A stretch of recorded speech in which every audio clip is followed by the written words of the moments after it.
In the realm of digital shadows, where algorithms dance like specters and cameras weave a tapestry of omnipresent surveillance, an ancient name echoes: Hades.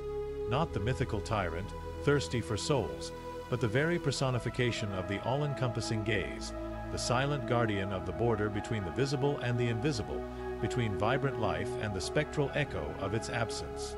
Imagine, for a moment, the cold glow of a screen, the ghostly reflection in the eyes of the one who observes it, the seductive promise of absolute knowledge, of total control.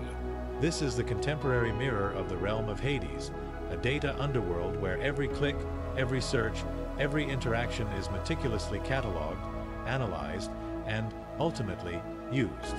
In this digital labyrinth, we are all, to some extent, inhabitants of the realm of Hades. Our digital traces, fragments of our lives, become shadows that follow us, shaping the perception that the world has of us. The promise of security, of efficiency, of personalization sometimes hides a dark price. The erosion of privacy, the subtle manipulation of our choices, the constant feeling of being watched. The gaze of Hades, once restricted to the underworld, now extends everywhere, permeating our relationships, our institutions, our very understanding of reality. But what if, in the midst of this vastness of data, this cold algorithmic objectivity, we forget the human face?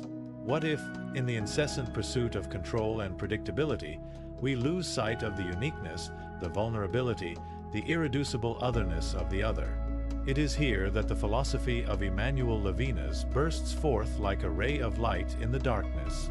Levinas, the philosopher of otherness, reminds us that the face of the other is an appeal, an ethical demand that precedes any calculation, any system. The face cannot be objectified, cannot be reduced to a set of data.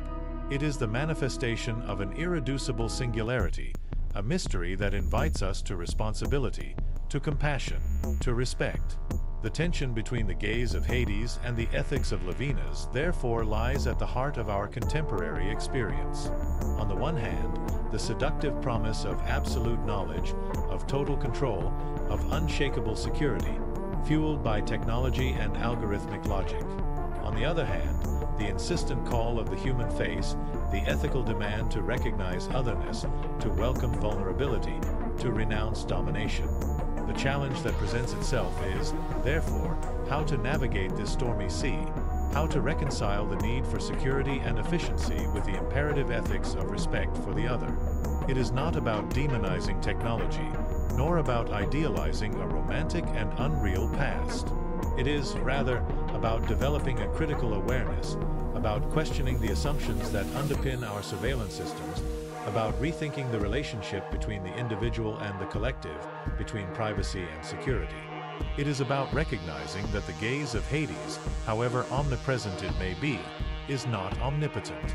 It cannot penetrate the depths of the human soul, cannot extinguish the flame of freedom, cannot silence the call of the face.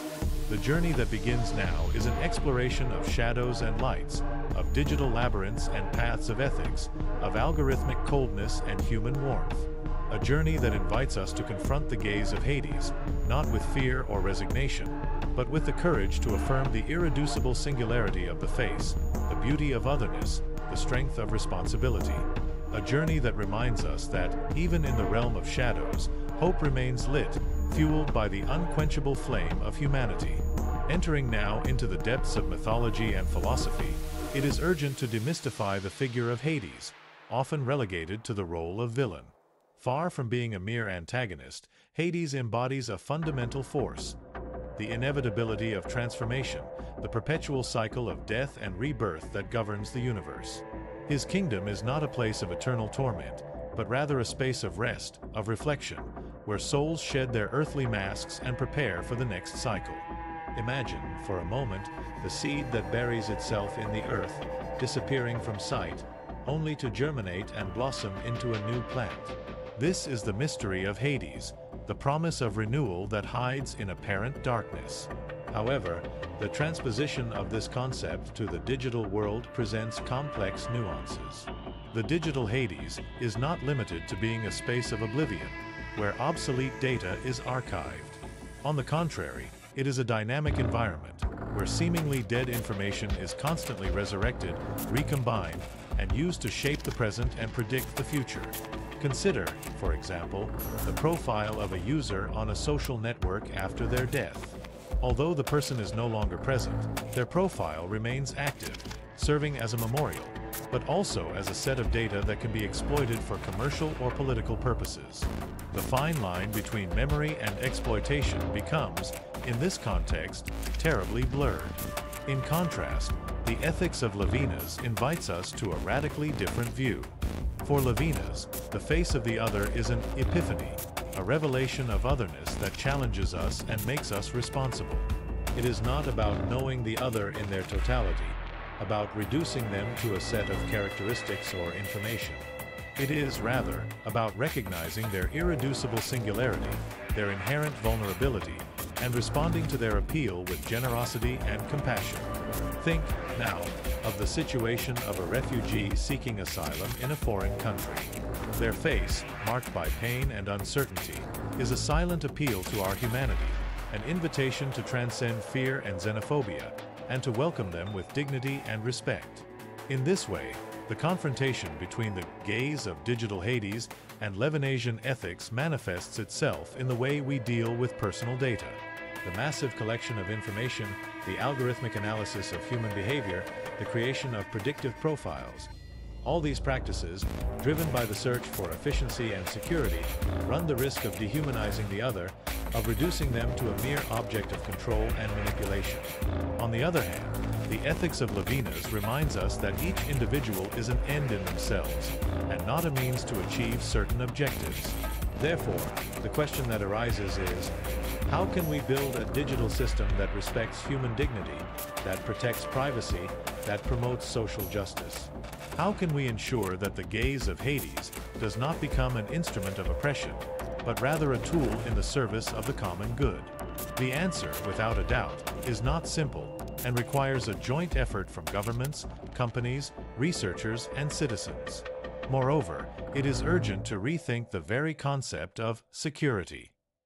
Security cannot be achieved at the expense of freedom and privacy. A society founded on constant surveillance and absolute control is, ultimately, a sick society, corroded by fear and distrust. True security lies in social justice, in equal opportunities, in respect for diversity, in the promotion of dialogue and mutual understanding. Continuing with our analysis, it is essential to recognize that digital monitoring, like the gaze of Hades, is not intrinsically evil. Technology, in itself, is neutral. Its moral valence depends on the use we make of it. In fact, digital monitoring can be a powerful tool for good, helping to prevent crime, detect fraud, optimize public services, and even improve individual health. Imagine, for example, a monitoring system for patients with chronic diseases, capable of detecting warning signs early and triggering medical teams in case of emergency. In this scenario, the gaze of Hades transforms into a benevolent guardian, watching over life and well-being. However, the line that separates beneficial use from abusive use is thin and easily transposable. The excessive collection of data, the lack of transparency in algorithms, the use of information for discriminatory purposes, these are all real risks that need to be faced seriously. Consider, for example, the use of facial recognition systems to identify protesters in peaceful protests. In this case, digital monitoring becomes an instrument of political repression, curtailing freedom of expression and the right of assembly. In the face of this ambivalence, the ethics of Levinas offers us a crucial counterpoint. Levinas reminds us that the other is not an object to be known and controlled, but rather an autonomous subject, with their own dignity and freedom. The recognition of the other as a face implies an infinite responsibility, an unconditional commitment to their well-being. Think, now, of the situation of an undocumented immigrant who lives in constant fear of being deported. Their face, marked by vulnerability and exclusion, challenges us and invites us to question the power structures that perpetuate injustice and inequality. In this sense, the application of Levinasian ethics to the context of digital monitoring requires a profound transformation in our way of thinking and acting. Instead of focusing exclusively on the search for efficiency and security, We need to prioritize respect for privacy, transparency in algorithms, protection against discrimination, and the promotion of social justice. Instead of seeing the other as a set of data to be exploited, we need to recognize them as a subject with rights and dignity. Furthermore, it is essential to promote education and awareness about the risks and benefits of digital monitoring. Citizens need to be informed about how their data is collected, used, and protected. They need to have the right to access, correct, and delete their personal information. They need to be able to question the decisions made by algorithms and to demand accountability for their impacts. Moreover, it is essential to strengthen the control and oversight mechanisms of digital monitoring. Regulatory agencies need to have the power to investigate and punish companies and governments that violate the privacy of citizens. The courts need to be prepared to judge cases of algorithmic discrimination and violation of fundamental rights. Civil society needs to organize and mobilize to defend privacy and freedom in the digital age. At a crucial inflection point, it is imperative to question the very nature of the gaze in a digital context. The gaze of Hades, in mythology, was a transcendental gaze, capable of penetrating the essence of things, of unveiling the deepest secrets of the human soul. However, digital monitoring, however sophisticated it may be, is a fragmented, superficial gaze, which is limited to capturing data and information, without ever achieving an understanding of subjectivity and human complexity.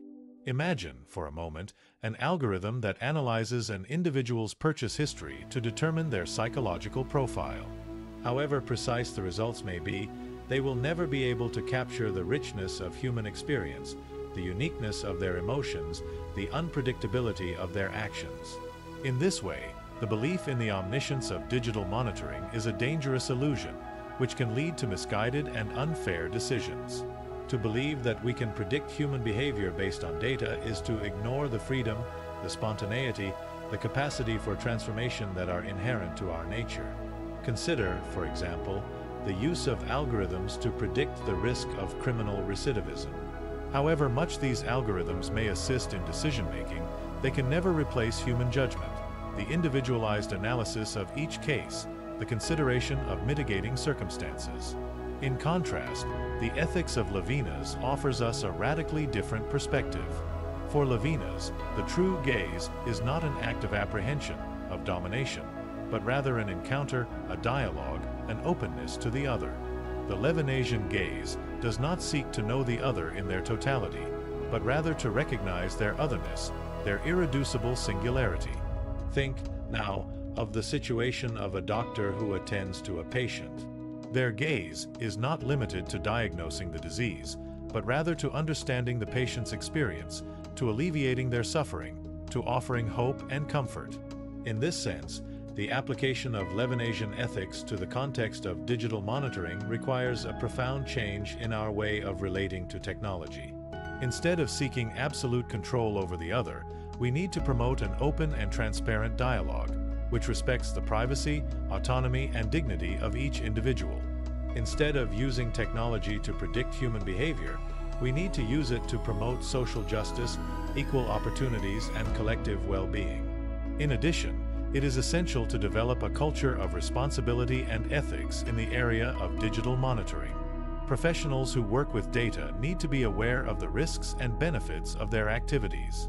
They need to be committed to protecting the privacy of citizens, to ensuring the transparency of algorithms, to avoiding discrimination, and to promoting social justice.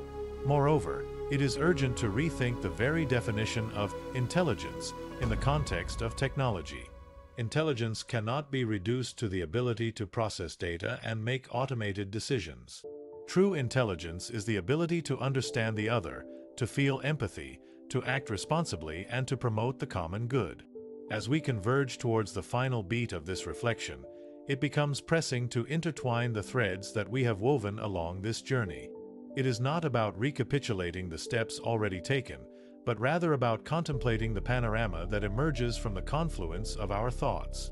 Imagine, for a moment, a river that, after winding through valleys and mountains, finally approaches the ocean. Its waters, enriched by diverse tributaries, carry with them the memory of the landscape traversed, the promise of an even greater future. In this vein, we scrutinize the shadow of Hades, not as a specter to be feared, but as a mirror that reflects our own ambivalences. We unveiled the complexity of digital monitoring, recognizing its for good as well as for ill.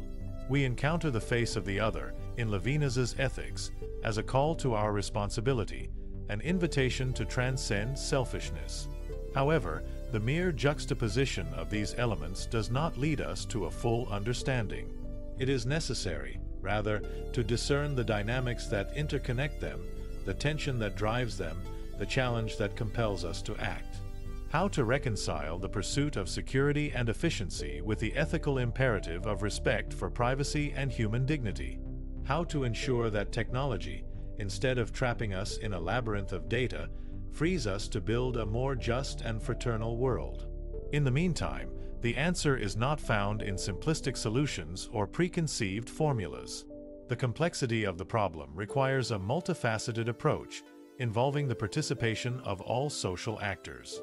Governments, companies, researchers, citizens. Each has a role to play in building a more human digital future. Indeed, the very notion of solution can be misleading. To believe that we can definitively solve the ethical challenges of digital monitoring is to ignore the dynamic and evolving nature of technology. What presents itself as a solution today may become a problem tomorrow. What appears as an absolute truth in a certain context may prove to be a fallacy in another. Therefore, what is required is not the search for definitive solutions, but rather the cultivation of a vigilant, critical, and responsible attitude. We need to be constantly aware of the impacts of technology on our lives, questioning its assumptions, evaluating its consequences, proposing alternatives.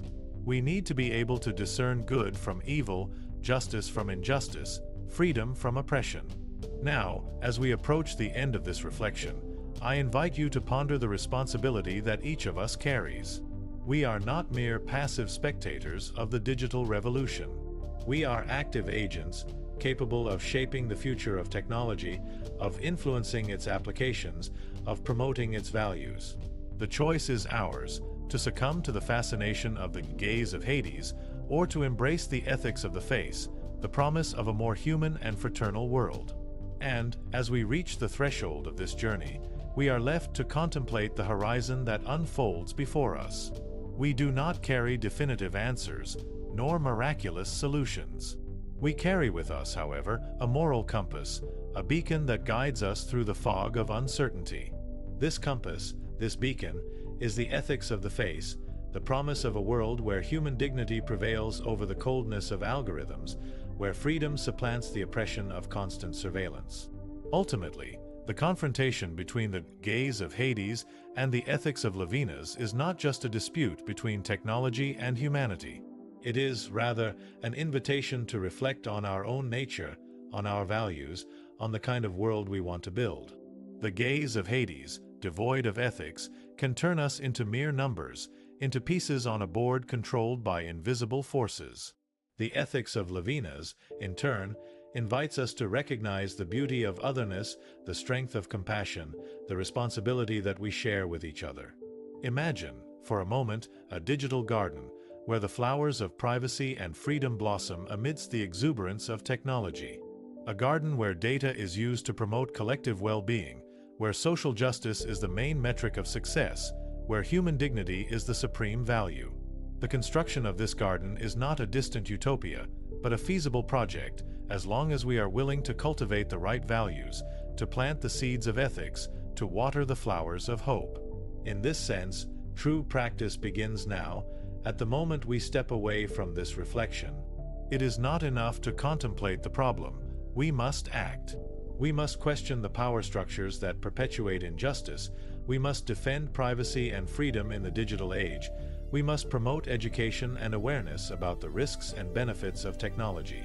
Indeed, each of us can contribute to building a more human and fraternal future. We can choose to use technology consciously and responsibly. We can demand transparency from governments and companies. We can support initiatives that promote social justice and equal opportunities. We can, in short, be the change we want to see in the world. Therefore, may this reflection serve as an awakening, as an invitation to action. May the gaze of Hades not paralyze us with fear, but inspire us to fight for a world where the ethics of the face illuminates the path, where human dignity is the guiding star, where hope blossoms in every heart. May the journey continue, now, under the light of our conscience, guided by the strength of our responsibility.